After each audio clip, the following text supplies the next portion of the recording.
تاسو سره به اکثر زندګۍ کې دغه کار خامخا شوی وي.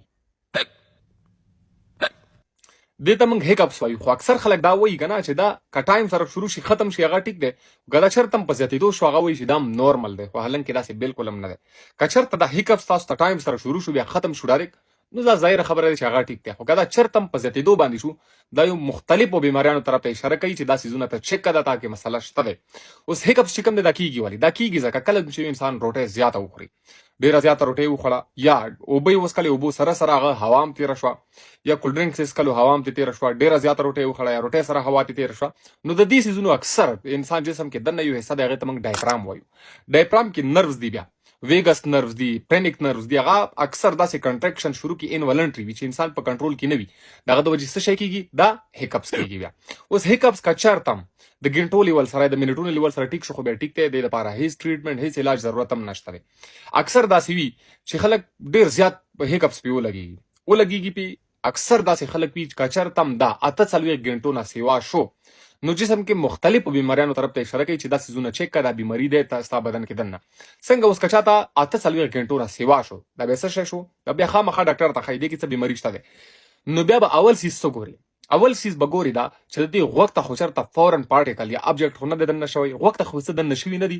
که چېرته هم غوږ ته یو داسې سیز دننه شي هغه چې د غوږ کومه پرده دی هغه ټچ کړي نو د دې د وجې هم کېږي.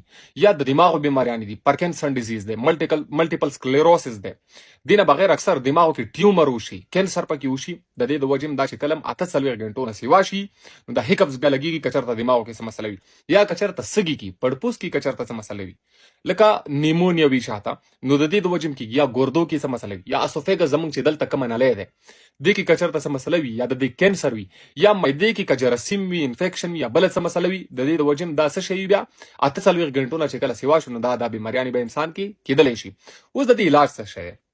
علاج دا دی که چېرته یو انسان ته د شورټ ټرم د کم وخت دپاره ډایرکټ ولګېدو، روټۍ زیاته وخوړه، هوا ترې تېره شوه یا بل څه وخو، دا کنټرکشن شروع شو، هیکپس ورته شروع شو. که دا چېرته شروع شي نو اول خبره دا دی چې کوشش کوئ اوبه وڅښئ، اوبو سره هم دا کېږي. یا دې نه بغیر دا چې کوم ستاسو زنګنونه دي دا راوالی خپل سینې سره بالکل جفت ولګوئ لکه د تصویر کې تاسو ته ښکاري، یا خپل چیست باندې سینې باندې 2-3 ځله ګزار کوئ، یا 15 نه والا تر 10 سکندو پورې خپل اعصاب بالکل راښکئ او بیا هلته ودروئ. نو دا ټیکنیک 15-16 پورې دا اپلای کړئ نو بالکل به ټیک شاک شي. خو ما درته وویل چې که چېرته نه ټکېدو 48 غنټو نه سیوا شو نو هغې کې دا بیماریانې بیا راتللی شي.